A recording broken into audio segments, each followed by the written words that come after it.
क्या कहा? रोको का करियर खत्म? रोको ने कहा रुको जरा सब्र करो, बैठ के आराम से हमारा खेल देखो और बेटा सीखो। This is Najibul Hasnain, honestly speaking. Sydney में बना भारत की जीत का जश्न और कैंगरूज ना कर सके पूरा व्हाइट वॉश का मिशन। तो भाई कहानी यह है कि बहुत सारे लोग जो ये बातें कर रहे थे कि आज यहाँ ये मैच हारे और विराट कोहली रोहित शर्मा की होगी छुट्टी, अब उनको मैं कहता हूं कि हिम्मत है तो निकाल के दिखाओ। देखे, शुभमन, राहुल, श्रेयस अय्यर, ये सब बहुत टैलेंटेड हैं। इवन जायसवाल की जगह नहीं बन रही, वो टैलेंटेड है। अभिषेक कितना टैलेंटेड आया, तिलक वर्मा, ये टैलेंट भरा हुआ है इंडिया में। लेकिन all these guys are nothing compare to Virat Kohli, Rohit Sharma. ऐसे ही कोई किंग नहीं बनता, ऐसे ही कोई हिटमैन के नाम से मशहूर नहीं है। कितना प्रेशर होगा इन दोनों के ऊपर। मैं बार बार इन दोनों के बारे में एक ही बात करता हूं कि इन्होंने ऐसा क्या किया था कि जिस पर ये बातें शुरू हो जाए। उन्होंने कोई मौका दिया था आपको ये कहने का कि इनकी जगह नहीं बन रही? रोहित शर्मा से कप्तानी लेना एक इंतहाई फजूल फैसला है।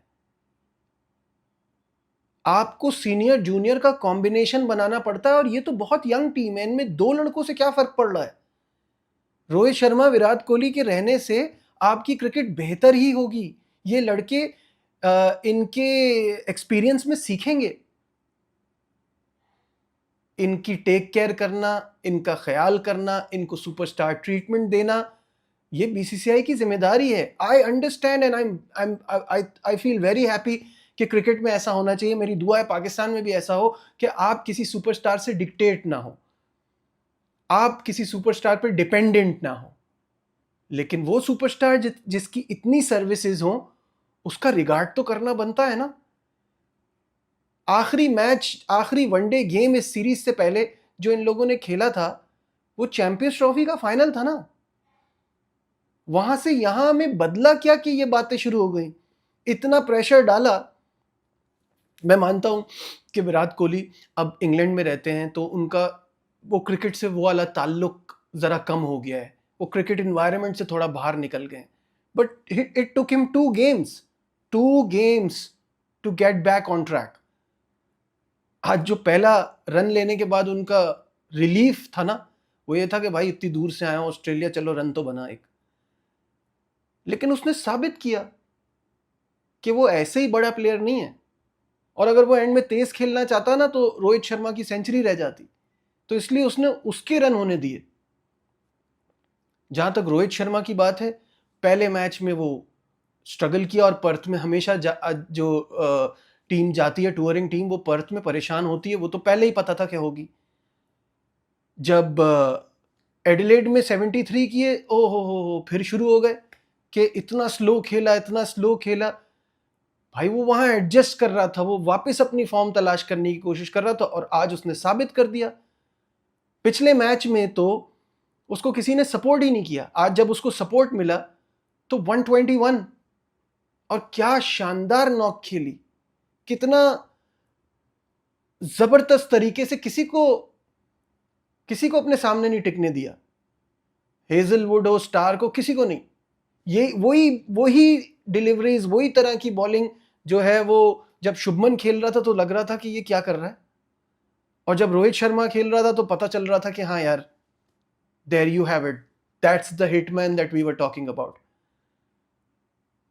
आज उनको खेलते हुए देख के, रोहित शर्मा को, मुझे वो ऑस्ट्रेलिया वाली बात याद आ गई जो उन्होंने कहा कि मैं एक समझदार आदमी हूं, अपने बारे में समझता हूं, 2 बच्चों का बाप हूं, मुझे पता है कब क्रिकेट खेलनी है और कब छोड़नी है, मैं अपने लिए खुद फैसला कर सकता हूं। ये ये बॉक्स में बैठ के लोग लैपटॉप पे काम करते हुए मुझे नहीं बताएंगे कि मैंने कब रिटायर होना है, कब नहीं होना।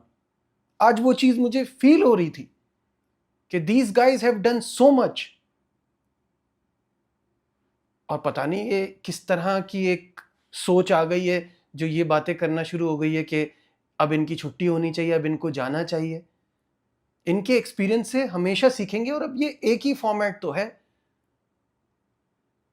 तो अब इस तरह की बातें, मेरे हिसाब से ये डिबेट ख़त्म हो जानी चाहिए। जो इन्होंने आज प्रूव कर दिया और इसको ख़त्म कर दिया है इस चीज़ को।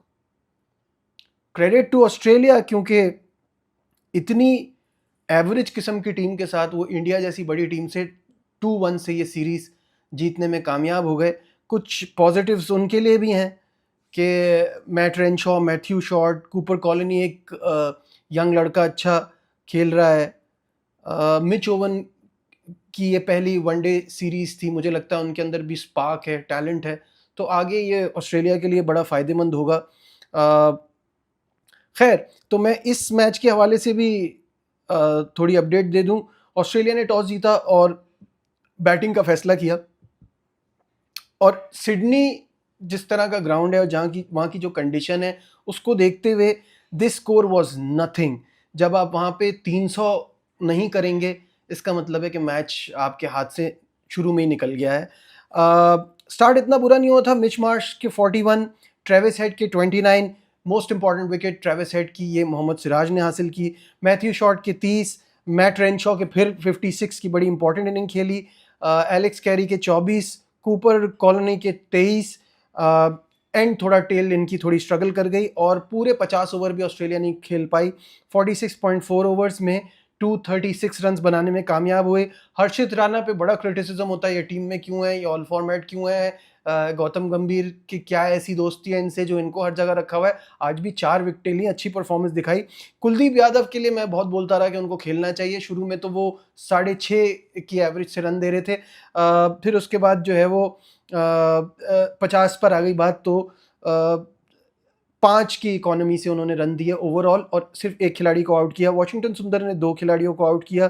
तो ओवरऑल ये बड़ी ज़बरदस्त बॉलिंग परफॉर्मेंस थी।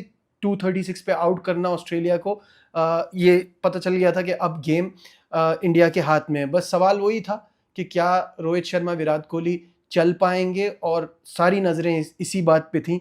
तो शुभमन की एक विकेट गिरी जो हेजलवुड ने आउट किया उनको 24 रन पे।